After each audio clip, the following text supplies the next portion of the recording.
Section 3.4, transformations continued. This is day 2. So yesterday we talked about this equation, g of x equals c times f of a times x minus b plus d, and we talked about the transformations that each of these different parts do. Remember, when you are doing these transformations, you always want to go in order of operation, so things that are multiplied and divided come first, and things added or subtracted are second. So I always tell my students to do the horizontal transformations first when they're graphing, and the vertical transformation second, and that way it kind of helps graph it a little bit easier if we do follow the same steps. So these are, each of these boxes tell us what each of the values are going to do based upon what the value is. So let's go to the next part. This is just kind of a written, what order that we're going to use. So normally I tell my students to do the reflections and to do the stretches and compressions first, and then move it left to right, and then reflection, stretch or compress, and then up or down. So these are the order that we're following in. And if you don't have something in the order, like if you don't have an A value, then you would skip it and go to the next one. Now looking at this first sheet that we have, for this, we are given the parent graph, which is going to be this right here, h of x. And we're going to do the transformations to this graph. And these are just very basic transformations, and then we're going to do some harder problems. For the first one, notice that you have negative on the outside of h of x. Because it's on the outside, this is a vertical transformation. And so because that's vertical, that negative on the outside is going to reflect the graph over the, and remember, when you're doing vertical movements, you're changing your y values. So this is going to reflect my graph over the x-axis. And all I have to do then is take some of these key points. So I'm going to take this point here, here, here, here, and here, and I'm just going to reflect it over the x by counting how many away from the x I am. So if I'm 1 away here, then I would be here at -1. And this would be -1. This would be -3. -1 and -1. So then my new graph would look something like that. So that would be a reflection over the x-axis. For the next one, we have y equals h of x minus 3. Notice the 3 is not attached to the x, so this is also a vertical transformation. And again, that means we're changing our y values, and we're going to move our graph down 3. So you take all your y values from your parent graph. So for this point right here, we're going to move it down 3, which would be right there. So down 3, down 3, and keep going for each of those values, and then you can make your graph. So that would move my graph down 3. For the next one, now notice now we have two things on the outside. We have the 0.5 and the +1. So if you're doing your order of operations, you want to do multiplication first and then addition and subtraction, so we would work with the 0.5 first. Both these numbers are on the outside, not attached to x, so these are both vertical transformations, which again change your y values. So for the first one, 0.5 means we have a vertical compression by 1/2. And then the +1 means we're going to move our graph up 1 value. So since it's changing our y values, that means we're going to multiply our y values by 1/2. So that's what I'm going to look at as I'm doing this. So 1 times 1/2 would be 1/2, so that would be in between here and here. So it's kind of hard to see. Let me try that again.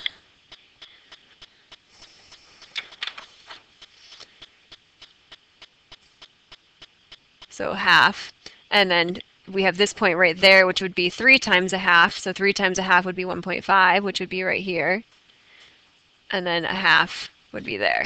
So that is my horizontal compression by 1/2. So it compresses it towards the x-axis. And then we're going to actually take this graph and we are going to move it up 1. So I'm just going to, whoops, highlight this and group it together.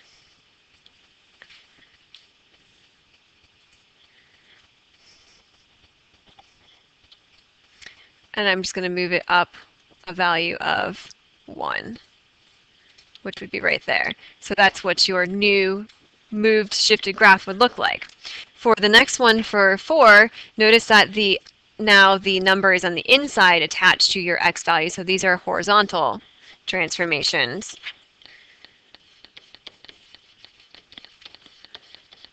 And horizontal changes your x values because that's moving left or right on your graph. So when we are changing our x values for this one, we're going to move this one since it's +3. Remember, it's opposite of what you think it would be. So this is going to move it to the left, a value 3. So you're just going to take those values and count left 3. So this point right here would be right there. So that gives me half my graph.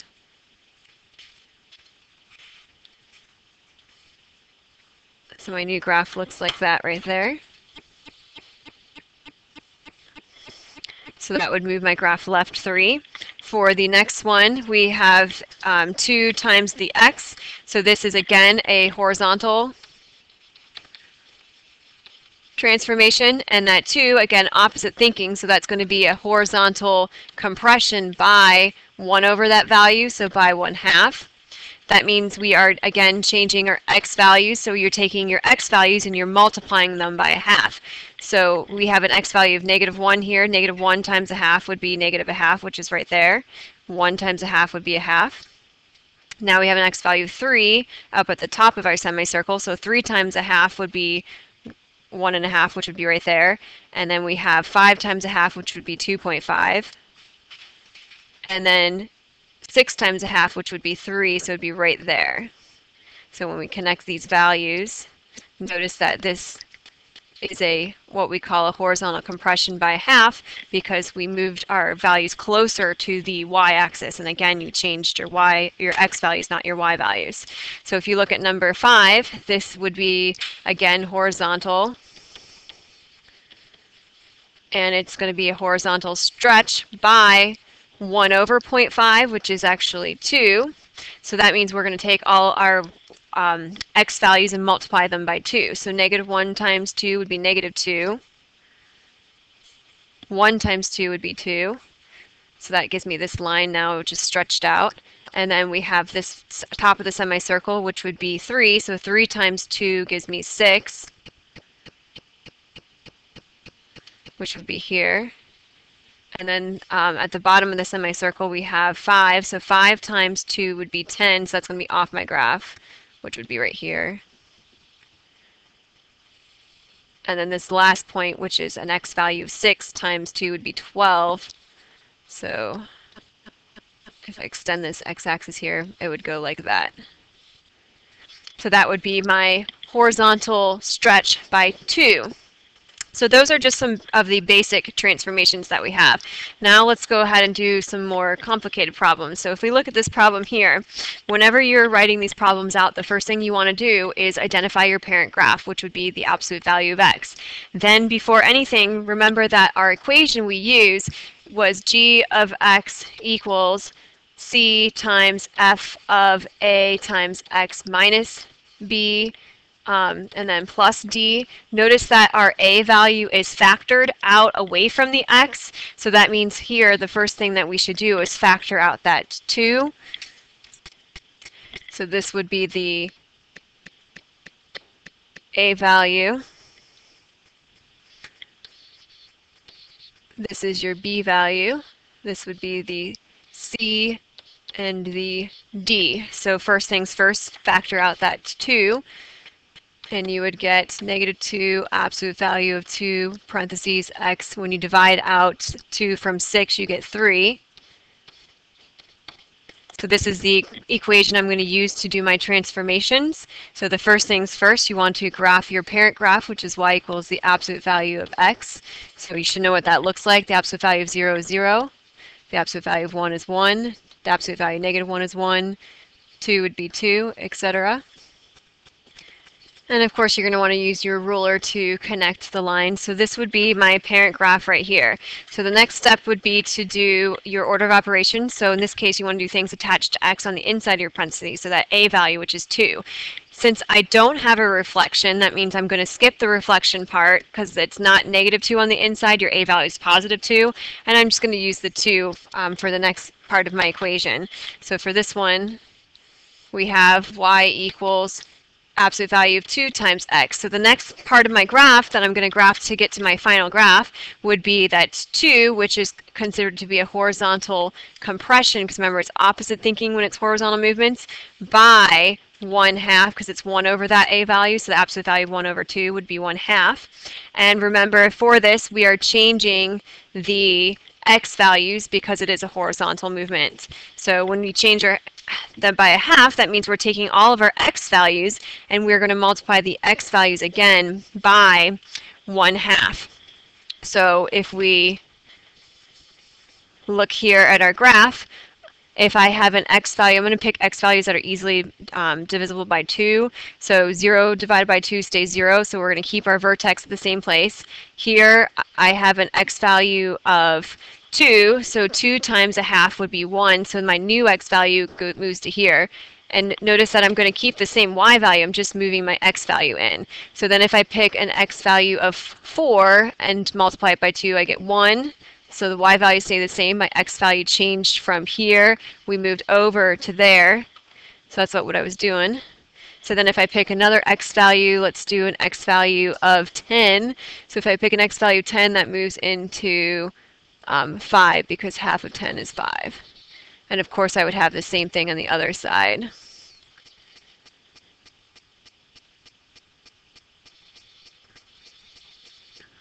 And then of course I'd use my ruler to connect that. And so now I have the second graph with my horizontal compression by 1/2. Then the next step would be to do your b value, which is the -6. So when I do that, I would get the next graph, which would be y equals the absolute value of 2. Notice I'm always going to leave it in factored form, x minus 3. And of course, the -3 means we're moving our graph to the right. 3, remember it's opposite when it's a horizontal, so again we're changing our x values. So that means I'm going to take all the x values that I have currently and I'm just going to count to the right 3. So I have an x value here at the vertex of 0, so right 3 would be a vertex right here. So right 3 from each of the points.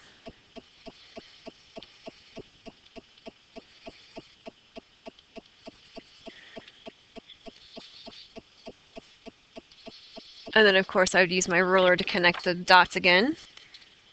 And now I have graph 3. So then for the next graph, I'm going to do the c value. Notice your c value is -2, so we have the negative and the 2 that we have to work with. So I like to do reflections first. So for my fourth step, I'm going to do y equals negative absolute value of 2x minus 3. And that negative is going to reflect. Since it's on the outside, it's going to reflect it over the x-axis. So now, of course, remember things on the outside, the c and the d are vertical movements, so we change our y values. So we're just going to count how far away from the x-axis we are. So 0 is 0 away from the x-axis for a y value. I have a y value of 2 here, so I'm going to count 2 away the other opposite way, which would be -2 here and -2 here. So then we would have -4 and -4. And then if I go over here, we were 10 away.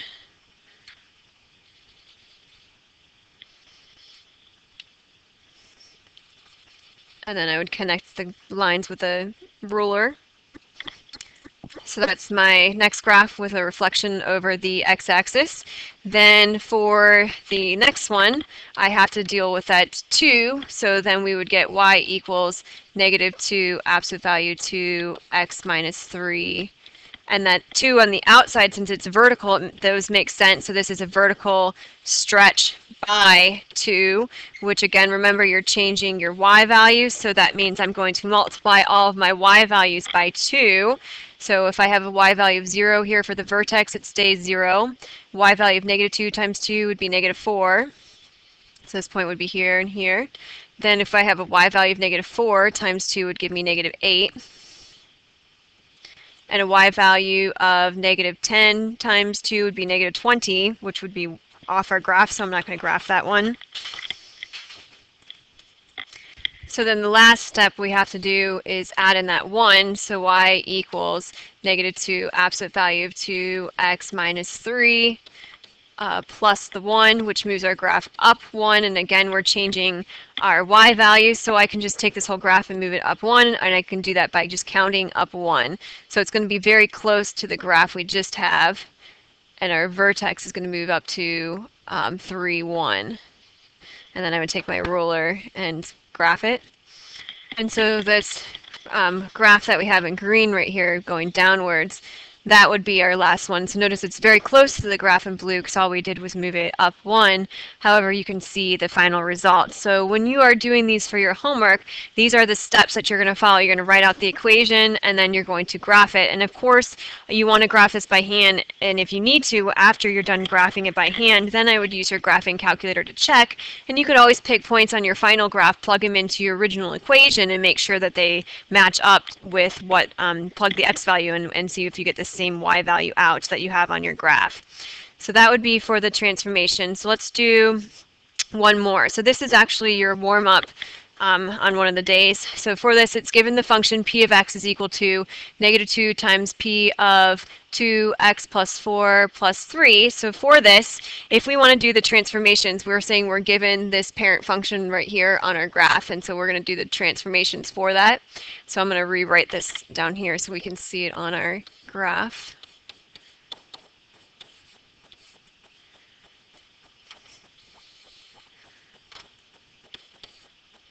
Oopsies.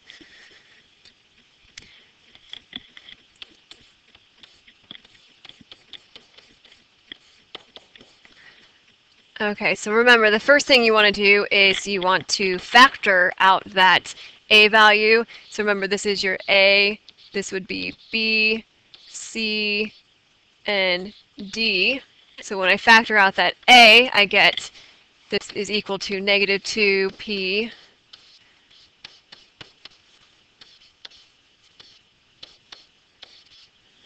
So this would be my equation. Now, the first things first, for the first step, we have our parent graph, which is already graphed for us, so I don't have to do anything for that.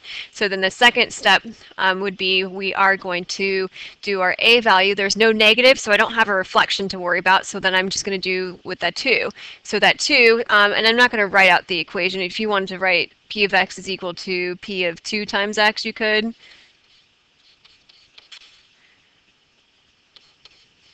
So you can write that if you want, but that kind of looks confusing, so I'm not going to actually write all those out. So the first step would be to do that 2 is a horizontal compression by 1/2. So remember, you're changing your x values when you do horizontal movements. So if I horizontally compress this by 1/2, that means I'm taking all of my x values and multiplying them by 1/2. So I have an x value here of -3 times 1/2. So when I do that, I would get -3/2, which is -1.5, so that moved to there. Then if I do the next value, which is an x value of -1 times 1/2 would be -1/2. So the y value stays the same, I just moved it here. So then that 1 times 1/2 would be 1/2. Now I have up here an x value of 2, so 2 times 1/2 would be 1. So I'm going to move that into here. And then down here, I'm going to use this point. So if I have an x value of 8, 8 times 1/2 would be 4. So that's going to move into right there. And then I'm going to connect it with my ruler.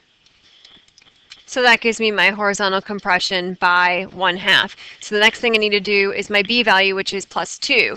So for the second part, that +2, we would have p of x is equal to p of 2 and then x plus 2, which moves my graph to the left 2. So again, we're changing our x values. Remember, it moves it to the left because it's opposite thinking when you're doing your horizontal movement. So if I just count left 2 from each of the values I used before, so this would be left 1, 2, which would be here. So left 2,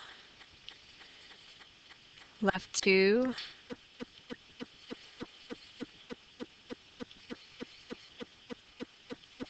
and then I'm just going to connect those points with a ruler. And that would be my graph shifted to the left 2. Now I need to do my c value. I like to do reflections first before stretching or compressing. So then the third thing that I'm going to do, we have p of x is equal to p of 2 times x plus 2. What does that negative do to my graph? Remember, that's going to be a reflection over the x-axis, because remember, we are changing now our y values, not our x values. So when I reflect this over the x-axis, I'm just going to count how far away from the x-axis I am. So 0, this one's already on the x-axis, so that stays there. So the next point is 2 away. So that goes here. Same thing with the next one, 2 away. Then we have 4 away. And then this point, which is the green point down here at -2 for the y value, would become +2 and go that way. So now for this next graph that I have, I'm going to again use my ruler and connect the lines. And let's go ahead and do this in, let's do a lighter shade of blue.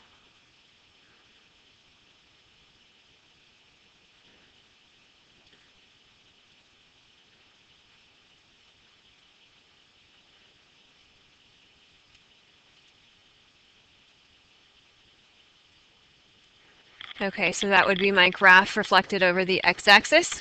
Then for the next part, I am going to do the 2 with that. So for the fourth step, we're going to add in, so p of x is equal to -2 times p of 2x plus 2. So when I do that, that 2 is a vertical stretch by 2, because remember the ones on the outside make sense, and again you're changing your y values, so that means I'm taking all the y values that I have right now and multiplying them by 2. So for the first y value that we have, which is right here at a y value of 0, 0 times 2 is 0. Then I have this y value here, which is at -2, so -2 times 2 would be -4. Same thing with this one. Then we have a y value of -4 for right here, which is going to then move to a y value, so -4 times 2 would give me -8, which would be here. And then this y value that we have up here is a y value of +2 times 2 would be 4, so that's going to move to there. So then, of course, I'm going to use my ruler to connect these.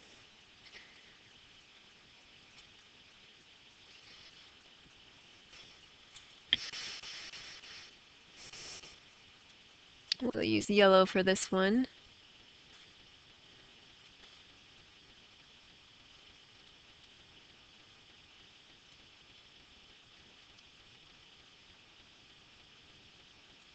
So that graph in yellow is my vertical stretch by 2, and then the very last step we have to add the 3.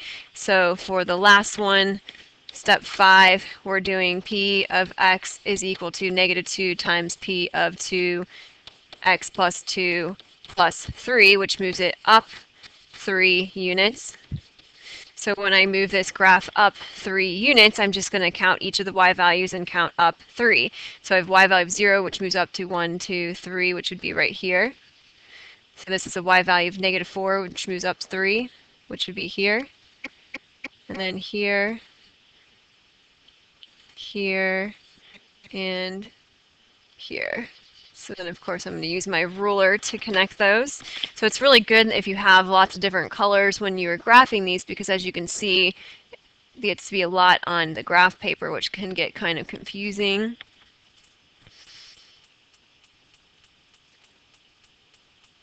So let's do the last one. We'll use purple, and I'm going to make it a little bit thicker so that you can see the line.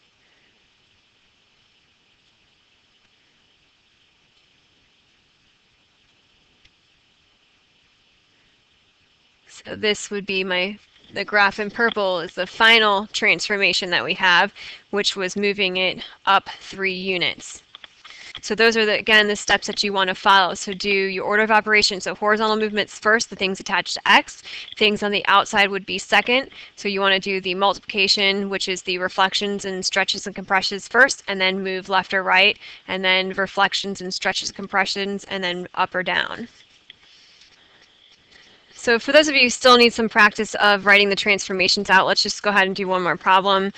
This is actually a problem we've seen before, but just to get comfortable with the steps. So remember, the first thing you always want to do is describe the parent graph, which in this case would be the cube root function. So y equals the cube root of x is the parent.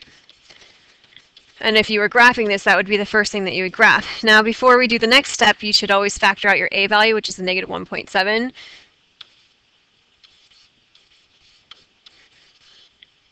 So when I factor out negative 1.7, I'm dividing negative 5.7 divided by negative 1.7. So that would give me plus 57 over 17 if I do it as a fraction.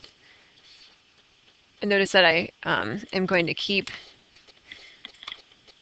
this on the outside. So this right here would be the A, B, C, D. So you always want to do A, then B, then C, then D. So for this problem, things attached to x, of course, are underneath the cubed root. So for the second step that we're going to do, y equals, I always like to do the reflections. So the cube root of negative x. Since it's attached to the x, this is going to be reflection over the y-axis. And remember, why is that? Because we are changing our x values when we're doing this. So then for the next step, number 3, we get y equals the cubed root of negative 1.7x. That 1.7 added in is going to be, in this case, a horizontal compression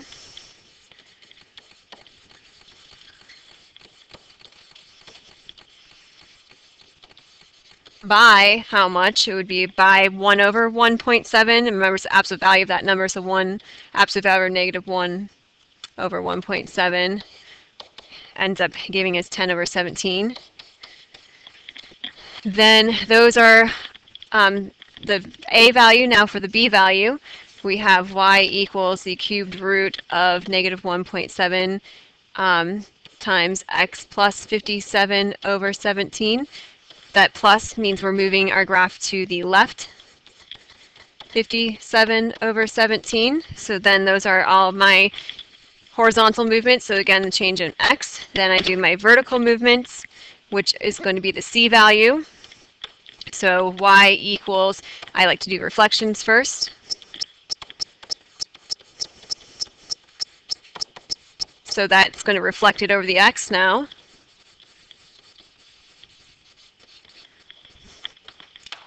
Then the next one, we are going to do the actual value that we have there, which is 0.5.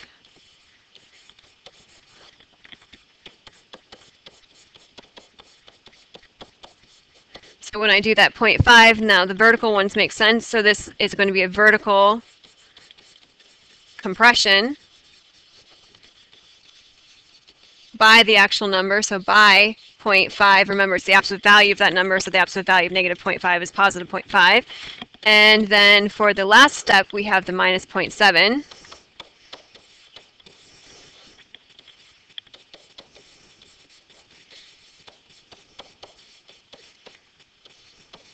Which would be your moving down 0.7. So these would be the vertical movements, which again are the change in your y values. So that's just the steps, and if I were to graph it, those are the steps that I would go in. And for the change in x, I would just change my x values and keep the y values the same. For the change in y, you change the y values and keep your same x values.